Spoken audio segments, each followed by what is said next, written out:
What's cracking, like? It's your boy Broshmo, just in case you did not know so, and today I continue my 2020 NFL mock draft. Today is day 2, so second and third round. I did the first round yesterday. If you want to check that out, links in the description below. I also have it at the end of the video. But with that being said, I basically got the projection for this draft order from playoffpredictors.com. Basically, they take you through the NFL season. You pick who wins, who loses. It shows you stand-ins, takes you through the playoffs, and it gives you a draft order at the end. So I used that. It's really cool if you want to check that out. But before we get in, go ahead, give me a like and give me a subscription. It's always much appreciated. It helps the channel immensely. And only do so if you enjoy the content. With that being said, let's go ahead and let's start off the second round. At pick 33, the Indianapolis Colts select Yetur Gross-Matos edge out of Penn State. Now, they got this pick from Washington in that Montez Sweat trade. The Colts need to add depth and get younger on the edge, while Yetur Gross-Matos could emerge as a top 10 pick. He's 6'5", 265 with 4.52 speed. Ridiculous. Scary speed, and he has a great ability to shoot off the edge. This is a name to watch. He could find himself in the first round. At pick 34, the Cincinnati Bengals selected Dylan Moses, linebacker out of Alabama. It's obvious on defense the most glaring need is linebacker. He measured at 6'3", 235 in 2018. Now, rumor is he's gained weight and is moving to middle linebacker. He's a great sideline-to-sideline player, but he does need to improve with the basically in the mental aspect of the game. There's just some plays there where you could tell he's just overthinking it. At pick 35, the Denver Broncos select Levert Hill, cornerback out of Michigan. Going to be a massive reshuffling in that Denver secondary. Chris Harris is likely gone after the season. Now with Hill, they get a very aggressive press man corner. He's very good with his handwork. However, he does lack size. He's only a $177. So at pick 36, the Detroit Lions select Tylan Wallace, wide receiver out of Oklahoma State. Now, I have the Detroit continue to address that offense. They got their quarterback of the future. Here they get a much needed playmaker at receiver. Now, statistically, Stafford was pretty bad after that Golden Tate trade. In 8 games, he only had 1,600 yards, 5 interceptions to 5 TDs. He averaged 5.9 yards per attempt. Now, Wallace is a huge deep threat. He had 86 receptions for almost 1,500 yards and 12 touchdowns. Ideally, he's a speedy slot receiver and would be a welcome addition to that receiving core. At pick 37, the Arizona Cardinals select Nick Coe, defensive end out of Auburn. Arizona, they addressed offensive line in the first round. Now it's time to address defensive line. They need pass rush from that interior defensive line. At 6'5", 291, Coe may not really be a space eater, but he does provide good pass rush. He had 7 sacks and 13.5 tackles for losses. He's very fast and very athletic. At pick 38, the New York Giants select Tyler Johnson, wide receiver out of Minnesota. Golden Tate's old. He's aging. It all happens. Father Time catches up to us all. And I don't believe Sterling Shepard is a true number 1 receiver. However, with Johnson here, he's very polished. He accounted for over 43% of Minnesota's receiving yards last year. Now he can play on the outside, he can play inside, and he wins with speed. He's good. He has good contested catch ability, and he's very deadly after the catch. At pick 39, the Carolina Panthers select Brian Edwards, wide receiver out of South Carolina. Now, Carolina has a lot of speed at receiver with DJ Moore and Curtis Samuel. However, they could get a big framed receiver here. At 6'3", 220, that's what Edwards is. He's a big possession receiver. And he's produced well the last 3 seasons, and that's on top of bad quarterback play there at South Carolina. At pick 40, the Buffalo Bills selected Jalen Johnson, cornerback out of Utah. Now, secondary was the biggest weakness for this top 10 defense. It's important to get someone across from Tre'Davious White, and I think they'll do it sometime in the first 2 rounds of this draft. Johnson graded very high overall among defensive players last year, and he might be the best zone cover defender in this draft. And I mean, he fits the Bills' defensive scheme. At 41, the Tampa Bay Buccaneers select KJ Costello, quarterback out of Stanford. The Buccaneers need a safety valve in case this whole Jameis Winston thing doesn't pan out. Now, Costello is Arian's ideal quarterback. He's a prototypical type of quarterback. He's tall, got a big arm, and he's a pocket passer.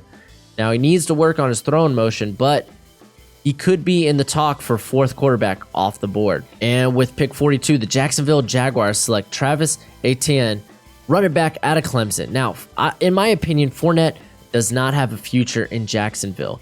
Now, Raquel Armstead, they did draft last year. He's a nice, speedy bruiser, but Etienne offers more as a playmaker. He averaged 8.1 yards per carry.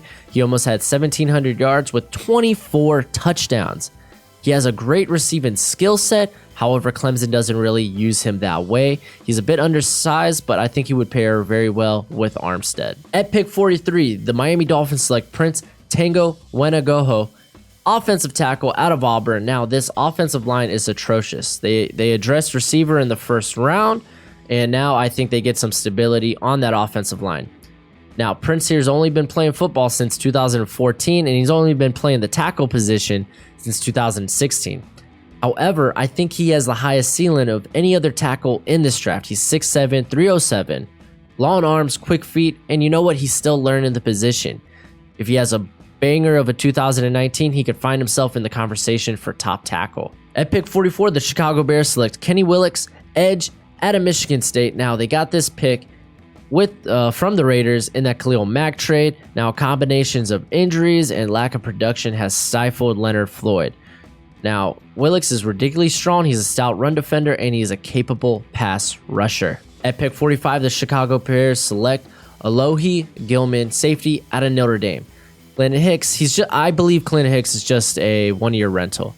Now, this is me projecting a little bit, but we need a little more of a sample size on Gilman, but he could definitely be in the talk for 2nd to maybe even late 1st round. He's a transfer from Navy. He's not necessarily the most rangy safety, but he is a force in the box. He's good at rerouting receivers, and he'd be a good complement to Eddie Jackson. At pick 46, the Atlanta Falcons selected Jared Pinkney, tight end from Vanderbilt. Now, Austin Hooper is fine, but I think they could add competition there. Now, Jared here has great size, strong hands. He averaged 15.3 yards per catch. This would just add another weapon to that deadly offense. At pick 47, the Pittsburgh Steelers select Khalid Kareem, edge out of Notre Dame. Now, Bud Dupree is a bit of a bust, and they need someone opposite a TJ Watt. Now, Kareem has similar size and a similar playing style to Trey Flowers, so they could get a real chess piece here. Now, he could find himself in the 1st round with a big year because the edge position is a little thin. At pick 48, the Houston Texans select Mike Dana, edge out of Michigan. Now, Watt's getting older. Clowney might not be re-signed. They just need to get youth there on the edge. Now, Dana here is a transfer from Central Michigan, but he's a very powerful bull rusher. At pick 49, the New York Jets select Antonio Gandy Golden, wide receiver out of Liberty. Now, they need to find playmakers for Sam Darnold. Now, I debated about getting them a tight end, but I went with the small school prospect here with huge upside. He's 6'4", 220. He's got good hands. He's very quick, and he's deadly after the catch. He had 71 receptions to 1,037 yards, 10 touchdowns, and I think he will only have a bigger year next year. At pick 50, the Dallas Cowboys select Coby Parkinson, tight end out of Stanford. Now, I think we just need to let Jason Witten, you need to retire, my man. Now, this was the tight end that I was considering about taking the pick earlier. Now, he's in the conversation for top tight end with Pinkney and Alberto. He's 6'7", 240. He's just a mismatch nightmare. He has 11 TDs through 19 games, and last season he averaged 16.7 yards per catch. At pick 51, the Kansas City Chiefs select Jacob Phillips, linebacker out of LSU. Now, they got this pick from the 49ers in that D4 trade. Now, the defense rebuild continues. They need more star power at linebacker. Now, this is me projecting a little bit because he does need to add some size. He's under 230. But he's shown phenomenal range and playmaking ability. At pick 52, I have the Tennessee Titans selecting Raekwon Davis, defensive tackle out of Alabama. Now, the Titans are very deep, so I just have them going with the best player available. Davis is right now the full-time starter there at Alabama, and he plays the nose guard position with exceptional size. Now, his play did decline last year, and there are a lot of questions about his athleticism. but you definitely will see his name somewhere in that second to third round mix. At pick 53, the Baltimore Ravens select Jabari Zuniga, edge out of Florida. I know I mispronounced the last name. I did it on purpose. It's just a little sketchy for me. Now, Matt Judo, Shane Ray, Pernell McPhee, they're all free agents. Now, Jabari here needs to add size, but he has an outstanding set of pass rush moves. At pick 54, I have the Minnesota Vikings selecting Nathan Stanley, quarterback out of Iowa. Now, this is going to be, you're in the final year of Kirk Cousins' contract. Will he be extended? I don't know. But I think getting a backup plan here is not a bad idea, and Stanley has a lot of upside.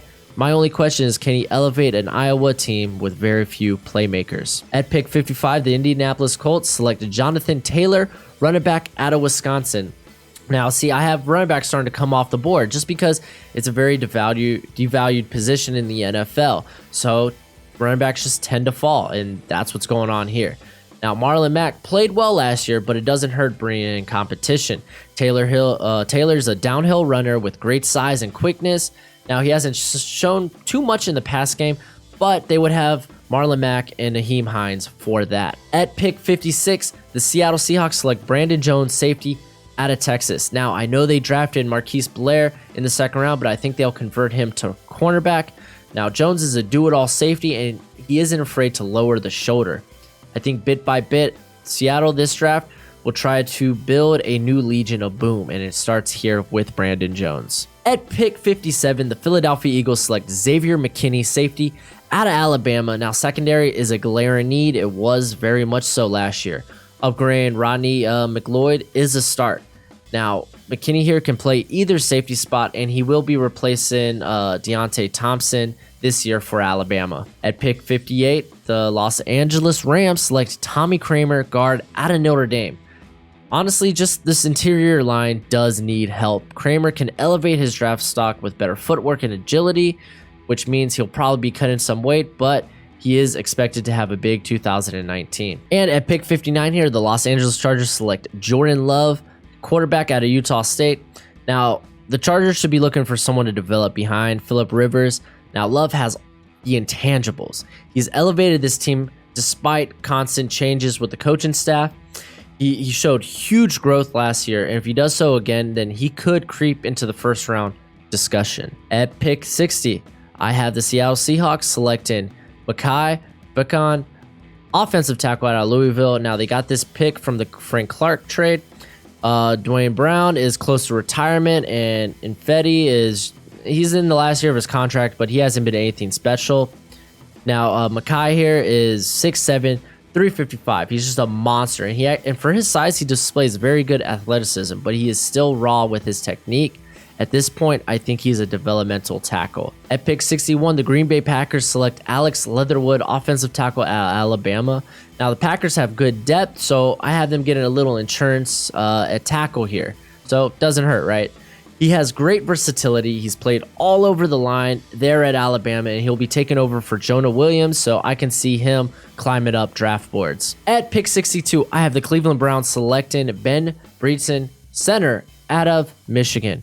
J.C. Treader will be a free agent next season. The offensive line, honestly, is the weakest position group on this team. Now, Ben here is very lengthy. He's a very lengthy interior lineman, but he needs better footwork. He's easily thrown off balance. At pick 63, the New England Patriots select Rashad Lawrence, defensive tackle at LSU.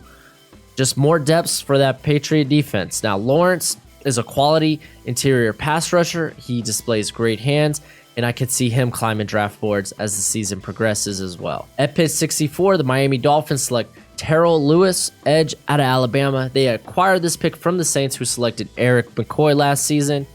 Now, the Dolphins have no pass rushers. Lewis has been raved about, but injuries has limited him. So if he has a banger of a 2019, we could see him in this day 2 discussion. And here we are in the third round. And with pick 65, I got the Washington Redskins selecting Calvin Throckmorton, offensive tackle out of Oregon. They went ahead. They took Chase Young, best player available. Here they actually address a position of need. Trent Williams is likely out, and Morgan Moses is just declining. Now, Throckmorton here has been a very reliable starter there at Oregon, making 38 consecutive starts. At pick 66, the Cincinnati Bengals select Lorenzo Neal, defensive tackle out of Purdue. Honestly, Andre Billings has been reliable, but they can try to upgrade him. That won't hurt. Neal, for his size, has surprising burst and motor. At pick 67, the Denver Broncos select Paulson, Edebo, cornerback out of Stanford. This just a continuation on the secondary overhaul. They drafted Levert Hill, and now I have them getting Edebo. He has a big frame and length, and it can propel Edebo up draft boards. At pick 68, the Detroit Lions select Liam Enchenberg, offensive tackle from Notre Dame, to continue to address this offense. I mean, it was very underperforming last year, and Liam here, he was okay in 2008, but he is a very sound tackle and would be a good addition to this offensive line. At pick 69, the Arizona Cardinals select AJ Terrell, cornerback. Peterson won't be around forever, so adding corner in a deep class doesn't hurt. Now, Terrell here is versatile enough to play anywhere, as well as he has the size and vision to do so. Gotta love that versatility. At pick 70, the New York Giants select Darryl Williams, offensive lineman out of Mississippi State. Now, offensive line just in general needs upgrades. Williams is very versatile, for he has played all over that Mississippi State offensive line. At pick 71, the Carolina Panthers select J.K. Dobbins, running back out of Ohio State. Now, the Panthers need some depth behind McCaffrey. Now, Dobbins here, he offers a very similar skill set. He's a very patient lateral runner, and I think he would be a very good addition to this Carolina offense. At pick 72, I got the Buffalo Bills selecting Tariq Black, wide receiver out of Michigan. Now, I just have the Bills continuing to add playmakers for Josh Allen. Basically, what you get with Black here, injuries have kind of not derailed his career, but they have stunted it a bit. But he is a tall vertical threat and would be a good complement opposite of Jalen Reagor. Now, at pick 73, the Tampa Bay Buccaneers select Orlick Jackson, offensive tackle out of Iowa. Now, Dotson will be 34, and Donovan Smith honestly has been one of the worst starting offensive tackles in the league. Jackson's a very powerful tackle, and reportedly at spring training, he trimmed some bad weight so we could see him become very much so athletic. At pick 74, the Jacksonville Jaguars select Patty Fisher, linebacker out of Northwestern. Now the Jags decide to address some parts on the defense. Telvin Smith's future is kind of in question, so they could add depth here. Linebackers honestly are pretty tricky to project where they'll go in the draft. So Fisher, honestly, he could go much earlier. He's very instinctual, and he's just a tackling machine there for Northwestern. At pick 75, I got the Miami Dolphins selecting DeAndre Swift, running back out of Georgia. Being a Dolphins fan, I could tell you they've never fully trusted Kenyon Drake, and Baldridge leaves a lot to be desired. Swift is elusive. He has incredible vision and speed, and he would add some very good depth for the Dolphins there at running back. At pick 76, the Las Vegas Raiders select Shaquille Quarterman, linebacker out of Miami. Now, the Raiders haven't had a leader in the middle in a long time. Now, the most valuable player on that Hurricane defense last year was Quarterman. He's a very aggressive player, but there are questions about his coverage skills, his ability to cover ground, and some of the angles he takes when he tries to make tackles. At pick 77, the Las Vegas Raiders select Thayer Munford, offensive tackle out of Ohio State. Now, this is another pick from that Khalil Mack trade.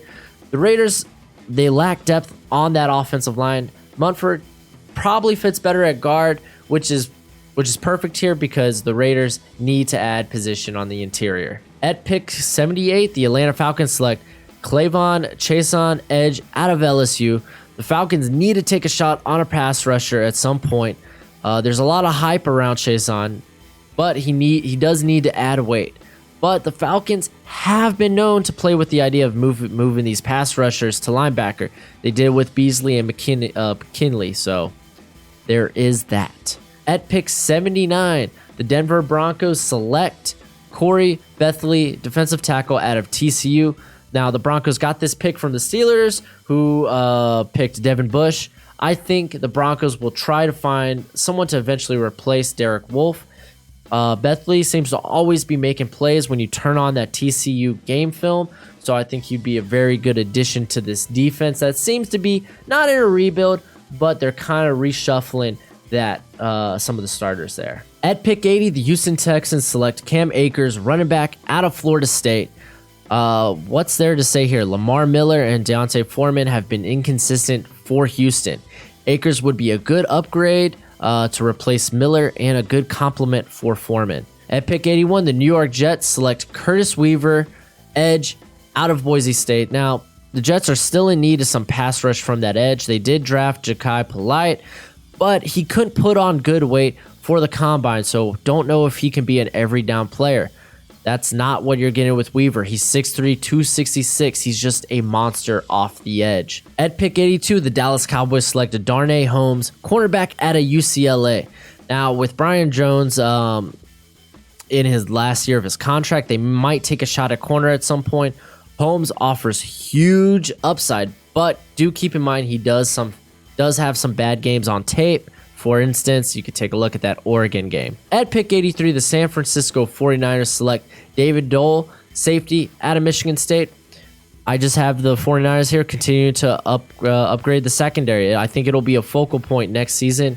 Now, Dole has good size and coverage skills, but he could get stronger. At pick 84, the Tennessee Titans select Grant Calcaterra, tight end out of Oklahoma. Delaney Walker's getting older. He's getting closer to retirement. Smith hasn't really taken advantage of opportunities. Calcaterra doesn't offer much as a blocker, but he is a mismatch nightmare. At pick 85, I got the Baltimore Ravens selecting Jacob Eason, quarterback out of Washington. I don't think it's a bad idea to bring in a quarterback, especially given Lamar Jackson's fondness to make plays with his feet. We saw Washington do that when they selected RG3, and then in the fourth round, they took Kirk Cousins. So I don't think it's a bad idea to develop someone behind Jackson. Now, we don't know what we're getting with Eason, but a strong 2019 can rocket him into the first-round conversation. At pick 86, the Minnesota Vikings select KJ Hill, wide receiver, Ohio State. Now, the Vikings, they've struggled to find production at that wide receiver 3. He does have a limited route tree, but he is very adept at creating space for throws, and I think he'd be an ideal receiver for Kirk Cousins. At pick 87, I got the Indianapolis Colts selecting Chase Claypool, wide receiver out of Notre Dame. I know they signed Funchess, but that's a one-year deal, so they could look for an upgrade. Claypool is also a big physical receiver, but he's better at making those tough catches. At pick 88, I got the Seattle Seahawks selecting Rico Bussey Jr., wide receiver out of North Texas. Quite frankly, Seattle needs to add playmakers for Wilson outside of Lockett. I really like how this draft has gone for the Seattle Seahawks because I think it looks very much like a Seattle Seahawk type of draft. Now, Bussey was receiving a ton of hype from scouts who thought he would come out in the 2019 draft, but he didn't, so he should only get better this season. At pick 89, I got the Philadelphia Eagles selecting Marco Wilson, cornerback out of Florida. The Eagles continue to address their biggest weakness from 2018. It's the secondary. Wilson has a good skill set with a ton of upside, and he's in a scary secondary there at Florida. At pick 91, I got the Los Angeles Rams selecting Chase Lucas, cornerback out of Arizona State. With the futures of Peterson Talib and Roby Coleman uncertain, I think they could try to add some depth here. Lucas is rarely ever beaten, and he's shown superior anticipation to opposing receivers. This is another guy whose stock could fly. At pick 91, I got the Los Angeles Chargers selecting Kendrick Rodgers, wide receiver out of Texas A&M. Honestly, with Allen's injury history, Mike Williams, Lewin potential, and Travis Benjamin's contract up in 2021, they could probably grab a wide receiver sometime during this draft, given it's such a deep class.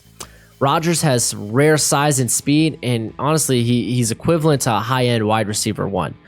But he has been plagued by injuries, so that could hurt his stock. At pick 92, I got the Kansas City Chiefs selecting Eno Benjamin, running back out of Arizona State. It'd be nice to see at some point the Chiefs grab competition for Damian Williams and Carlos Hyde.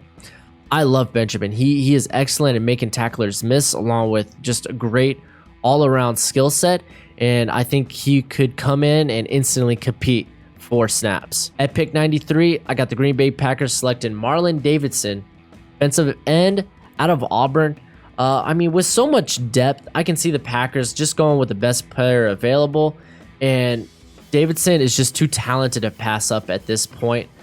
His production doesn't show up on the stat sheet, but he'll be a fine interior pass rusher at the next level. At pick 94, the Cleveland Browns select Richard Laconte, safety out of Georgia. I think after addressing the glaring weaknesses on the offensive line, they can now upgrade the pedestrian safety position. A very dangerous athlete in the secondary. I could see a considerable rise if Laconte improves his tackling in space. At pick 95, I got the New England Patriots selecting Mitch Wilcox, tight end out of South Florida. I mean, at some point, the Patriots need to add better players at tight end. Wilcox has a ton of upside. The question is, will he realize it this season? At pick 96, I got the New Orleans Saints selecting Mike Hampton, cornerback out of South Florida. Now, it's safe to question if Eli Apple can repeat the production he had last season. Till we see that, I think adding a guy like Hampton is a nice fit. He's a very good man-to-man defender with long arms, and he had 18 pass breakups last season. Anyway, that's it for the video. Go ahead, do the YouTube stuff. It's much appreciated. And until next time, you be easy, my friends. Later.